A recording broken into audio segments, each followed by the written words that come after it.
Myslíte si, že herná myš môže byť kybernetickým útočníkom? Môže. Hodnota trhu s videohrami prevyšuje filmový aj hudobný trh dokopy a bude rásť. Aj kybernetickí zločinci s tým počítajú a sú pripravení. Napríklad taká herná myš uznávanej značky Endgame Gear. Hackeri vymenili oficiálny konfiguračný nástroj pre hernú myš za škodlivý softvér. Útočníci nám opäť ukázali, aká zraniteľná je naša dôvera. Aj uznávaná značka sa môže stať obeťou útoku na dodávateľský reťazec a ohroziť tak používateľov. Malware bol identifikovaný ako IKS Red, sofistikovaný backdoor pre Windows. Tento trojan disponuje rozsiahlymi schopnosťami a dokáže komplexne kompromitovať napadnuté systémy. Kradne systémové dáta, zaznamenáva stlačené klávesy, vytvára skryté priečinky a šíri sa cez periférne zariadenia aj škodlivé makrá. Takže v tejto chvíli už nejde iba o infikovanú hernú myš. Útočníci takto dokážu napadnúť počítač, získať prístupové údaje a začína sa solídny kybernetický incident. Profesionáli kybernetickej bezpečnosti budú mať iba veľmi málo pochopenia pre gamingovú vášeň používateľa. Príbeh zločineckej myši sa skončil, keď používatelia na hráčskom fóre odhalili problém a upozornili naň. To prinútilo výrobcu okamžite odstrániť infikovaný súbor a nahradiť ho novou verziou. Firma uvádza, že hackeri nezískali zákaznícke dáta ani nezasiahli firemné servery. Okamžite centralizovala sťahovanie, pridala digitálne podpisy súborov a posilnila ochranu serverov. Viete, prečo hovoríme o hrách, keď ide o kyberbezpečnosť? Ako uvádza správa State Gaming Report, priemerný vek gamera je dnes 37 rokov. Až 3/4 hráčov v prieskume uviedli, že radi kupujú luxusný tovar. Viac ako polovica z nich hrá na smartfónoch. Hackeri čoraz viac cielia na hráčov generácie Z. Títo hráči totiž radi sťahujú módy, bety a chety z neoficiálnych zdrojov a to zvyšuje ich zraniteľnosť.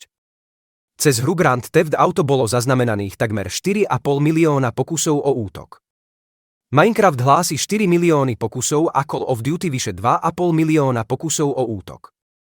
Odborníci varujú, že s každým novým vydaním týchto hier kyberzločinci ešte zvýšia počet falošných inštalátorov a beta podvodov. Od apríla minulého roka zaznamenala spoločnosť Kaspersky vyše 19 miliónov pokusov o kybernetické útoky zameraných na hráčov generácie Z. Viac než 17 miliónov pokusov tvorili downloadery, ktoré sľubovali nové funkcie, ale namiesto toho infikovali počítače. Útočníci šírili reklamný malware a trojany a využívali Discord, Telegram a rôzne fóra. Maskovali sa ako zdroje exkluzívneho obsahu alebo skorého prístupu k hre. V prípade útoku typu credential stuffing útočníci skúšajú ukradnuté alebo uniknuté heslá a získavajú tak prístup k účtom hráčov. Keďže mnohí hráči používajú rovnaké heslo na viacerých platformách, hackeri ľahko preberajú účty a predávajú ich na darknet fórach alebo cez Telegram.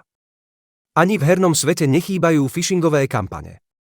Vyzerajú ako exkluzívne ponuky alebo free skins. Takto totiž hráči vizuálne upravujú postavy či predmety v hre. Útočníci si tu počkajú, kým oklamaní hráči zadajú svoje citlivé údaje a tie potom zneužívajú. Dokonca aj interní zamestnanci alebo partneri môžu takto nechtiac vyzradiť citlivé údaje. Obľúbeným malvérovým maskovaním sú cheaty, ktoré hráči hľadajú pre výhody v hre.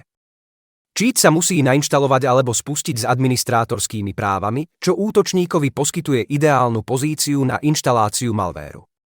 Po takejto infekcii zariadenia nasleduje krádež hesiel a dát z prehliadačov, ťažba kryptomeny na pozadí, vzdialená kontrola zariadenia alebo zmena adresy kryptopeňaženiek v clipboarde. Na šírenie malvéru sa zneužívajú často aj legitímne open source nástroj na vývoj hier. Útočníci vkladajú škodlivý kód do skriptov súborov, čím obchádzajú väčšinu antivírusových riešení. Útokom sa nevyhnú ani herné štúdiá a platformy. Ransomware zašifruje zdrojové kódy hier a zastaví vývoj, presne to sa stalo aj štúdiu CD Projekt Red. Hackeri pri útokoch zneužívajú dodávateľské reťazce aj v tomto prípade. Infikujú knižnice alebo nástroje, ktoré vývojári používajú a ohrozujú tak bezpečnosť celej hry. Hackeri často spúšťajú DDoS útoky, ktoré zahlcujú servery hier. Počas veľkých turnajov alebo pri vydaní očakávaných titulov dokážu tieto útoky vyradiť online služby a spôsobiť miliónové škody. Kyberhrozbám čelí celý herný priemysel. A tak v roku 2025 už herné štúdiá neriešia len zastavenie čítovania, ale aj ochranu údajov hráčov, prevenciu kybernetických útokov a férovosť hry. A samozrejme varovania pre hráčov, keďže cez túto zraniteľnosť sa otvára útočníkom brána k osobnej a firemnej kybernetickej bezpečnosti. Report bezpečnosti pripravil tím Ellison Slovakia.